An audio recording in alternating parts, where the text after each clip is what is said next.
Hey guys, today you're getting a completely makeup-less version of me. I just gave myself like a facial and everything, and my face is so smooth and I don't want to put any makeup on because it just feels so good. So bear with me. So basically I'm making this video because I saw the video that Nature's Knockout did. That's like the mother-daughter makeup team. They made a video about toxic deodorant and I took it to heart. Not originally, like because I am studying to become a scientist, I don't really take things that people just say to me. So I saw it and I was like, okay, whatever, deodorant is toxic, whatever. Then I went and did research and I found out that they were right.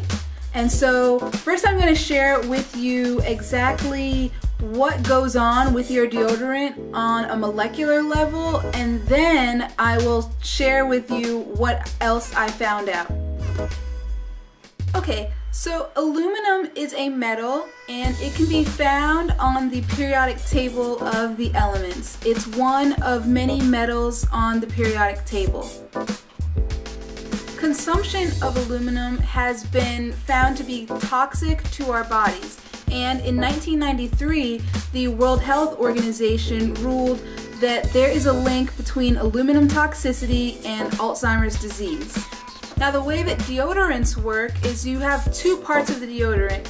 You have the deodorant part and the antiperspirant part. The deodorant part is neutralizing any scent and taking any scents and masking them, and then the scent of the deodorant is what you smell. So that's what deodorant literally means. It means that it's taking whatever scent is there and masking it with something else.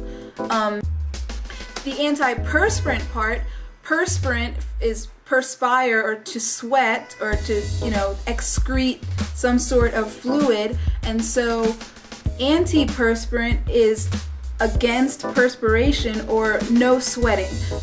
Now this is bad for two different reasons. First of all, any toxins that are in your body that are trying to leave and be excreted from your sweat glands in your underarms have nowhere to go, and so they're just sitting inside of your body.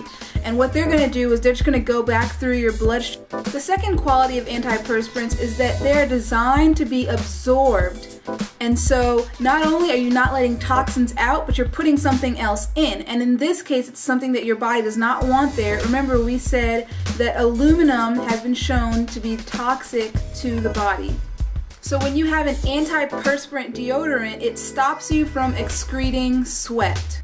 So let me just share with you for just a moment exactly how your antiperspirant works. First of all, any antiperspirant that is found in your deodorant comes in the form of a salt. Now, when we think about salts, I think about two main things. Number one is the salt that we put on our food, and number two, the salt that we find on the roads. Now, the salt that we put on our foods really has nothing to do with this. The salt that we put on roads is kind of comparable, and you can use this to help you explain exactly what salts are doing in your deodorant. So when you put salt on an icy or snowy surface, the salt absorbs the moisture and you're left with hopefully a dry surface. And that is what your antiperspirants are doing. Antiperspirants are absorbing, the salt is absorbing any moisture. But instead of the antiperspirant staying on the top of the skin, the antiperspirant is being absorbed into the skin and then absorbing any sweat that's there. So it's sitting underneath the skin and just sitting there and absorbing things, sweat, anything that's being excreted, and then flowing through your bloodstream. And it's not staying on top of the skin so you can easily wipe it away or anything like that, because if it was doing that, then there would be no problem. You would just have some salt on your underarm and then you would wipe it off and that would be the end of it. But it's actually being absorbed into your body and going into your bloodstream. Okay, so now that I think I've told you sufficiently enough about what antiperspirants are, why they're not good for you, and exactly what they do, I'm going to tell you what I found. I went to the drugstore today and I was looking for deodorants without antiperspirant because the only antiperspirants that are out there are toxic to our body. And what I found was this deodorant called Tom's of Maine. And this was the only deodorant that I found in this particular drugstore that specifically says on the front there, I don't know if you can see it, hopefully you can, aluminum free it says. And it says long lasting, 24-hour odor protection, and they have really great scents. This one is a fresh apricot scent. And I have another that is a wild lavender scent. Now currently at my CVS, these are 2 for $10. Now if you're watching this and you're thinking, okay, that's great and everything, but I actually have a sweat problem. I sweat profusely from my underarms. There are ways that you can take care of that. You're just not going to be able to do it chemically because the only ways that we have found so far to do it chemically are harmful to your body. So you can choose to ignore this message and just continue to use the same deodorants and whatever.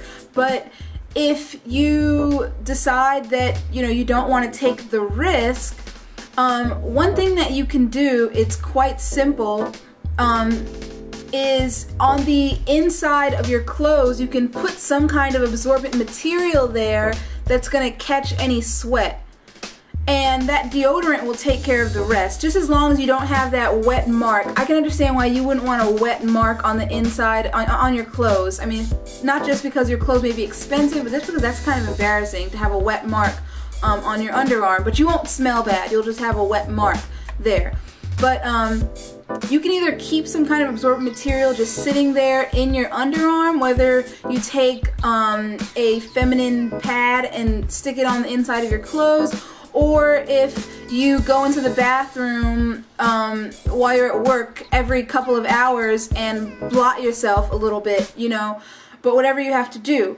I personally am making the switch over. I don't usually take these kinds of things to heart and make these kinds of switches, but this seems like something that's so simple, and until more studies come out, we don't really know how widespread this has been and how many people have actually gotten Alzheimer's or gotten breast cancer or what have you just from their deodorant. We don't know these things because once you have the cancer, they don't really know the cause of it. It's just there and these cells are metastasizing.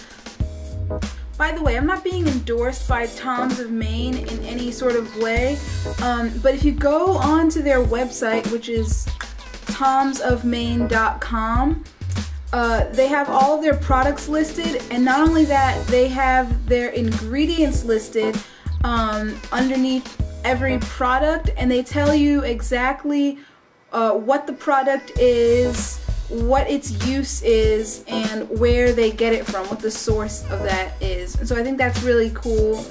Apparently they do a lot of all natural products, mouthwashes, toothpastes, deodorants, so I think it's worth taking a look at them. That's my 2 cents on the subject of toxic deodorant.